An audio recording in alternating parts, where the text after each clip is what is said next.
দুরুদে ইব্রাহিম পড়ে লবণে ফু দিয়ে খেলে কি হয় জানলে আপনি অবাক হয়ে যাবেন। আমরা কিন্তু অনেকেই বর্তমান সময়ের ভিতরে সবচেয়ে বড় সমস্যা জাদুর সমস্যা। ব্ল্যাক ম্যাজিক, জাদুটোনা, কুফরি কালাম আমাদেরকে ঘিরে ধরেছে। আমাদের আশেপাশের মানুষরাই এই ব্ল্যাক ম্যাজিক, জাদুটোনা, কুফরি কালাম করছে।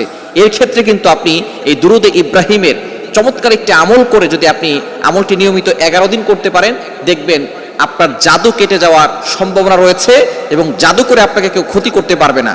খুবই চমৎকার একটি বিষয়। এই দুরুদের ফজিলত কিন্তু অনেক বেশি। নবীজি সাল্লাল্লাহু আলাইহি সাল্লামের প্রতি যে ব্যক্তি একবার দুরুদ পাঠ করবে, আল্লাহ পাক রব্বুল আলামিন তার উপরে 10 বার রহমত নাজিল করবেন। তার উপরে আল্লাহ পাক রব্বুল আলামিন 10টি গুনাহ মাফ করে দিবেন। শুধু তাই নয়, তার উপরে আল্লাহ পাক রব্বুল আলামিন 10টি মর্যাদা দান করবেন। সুতরাং দুরুদের অনেক ফজিলত রয়েছে। আল্লাহ তাআলা নিজে বলছেন, কোরআন খুলেন, আল্লাহ বলছেন 22 নম্বর পারার 5 নম্বর পৃষ্ঠার 4-5 নম্বর লাইন, সূরা আহজাবের 56 নম্বর আয়াতে রব্বুল আলামিন বলেন, ইন্নাল্লাহা ওয়া মালাইকাতাহু ইউসাল্লুনা আলান নবী ইয়া আইয়ুহাল্লাযীনা আমানু সাল্লু আলাইহি ওয়া সাল্লিমু তাসলিমা। নিশ্চয় আমি আল্লাহ এবং আমার ফেরেশতারা নবীজি সাল্লাল্লাহু আলাইহি সাল্লামের প্রতি দুরূদ পাঠ করে। আল্লাহ নিজে বলছেন, ইন্নাল্লাহ, নিশ্চয়ই আমি আল্লাহ। আল্লাহ নবীজির উপরে দুরূদ পাঠ করে মানে আল্লাহ তাআলা নবীজির উপরে রহমত নাজিল করেন। ফেরেশতারা দুরূদ পাঠ করে মানে ফেরেশতারা নবীজি সাল্লাল্লাহু আলাইহি সাল্লামের উপরে রহমতের দোয়া করেন। এজন্য আল্লাহ বলছেন, ইয়া আইয়ুহাল্লাযীনা আমানু, ও ইউ হ্যাভ বিলিভার্স, ঈমানদারগণ, সাল্লু আলাইহি ওয়া সাল্লিমু তাসলিমা, তোমরাও নবীজির উপরে দুরূদ পাঠ করো। দুরূদ পাঠ করা অত্যন্ত ফজিলতপূর্ণ একটি বিষয়। বর্তমান জাদুটোনা, কুফরি কালাম আমাদের সমাজে অনেক বেশি হয়ে যাচ্ছে।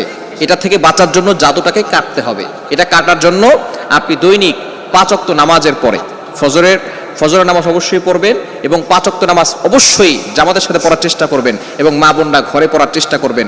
5 ওয়াক্ত নামাজের পরে, বিশেষ করে ফজরের নামাজের পরে আপনি আমলটি করবেন। প্রথমে ইস্তেগফার পড়বেন 3 বার, এরপরে দুরূদ শরীফ পড়বেন 3 বার, এরপরে আয়াতুল কুরসি পড়বেন 1 বার, তারপরে সূরা ইখলাস পড়বেন 3 বার, সূরা ফালাক পড়বেন 3 বার, সূরা নাস পড়বেন 3 বার।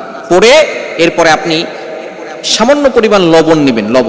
লবণটা অল্প নেবেন, যতটুকু আপনি খেতে পারবেন অল্প নিয়ে সেটার ভিতরে আপনি ফু দিবেন।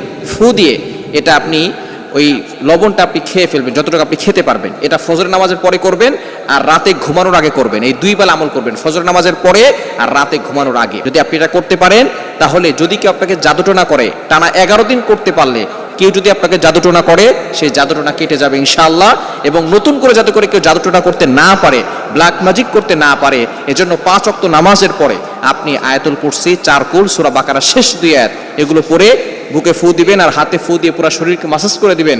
আল্লাহ পাক রব্বুল আলামিন আপনাকে সকল বিপদ আপদ থেকে হেফাজত করবেন এবং এই জাদুটোনা, কুফরি কালাম থেকে আল্লাহ তাআলা আপনাকে মুক্তির ব্যবস্থা করে দিবেন।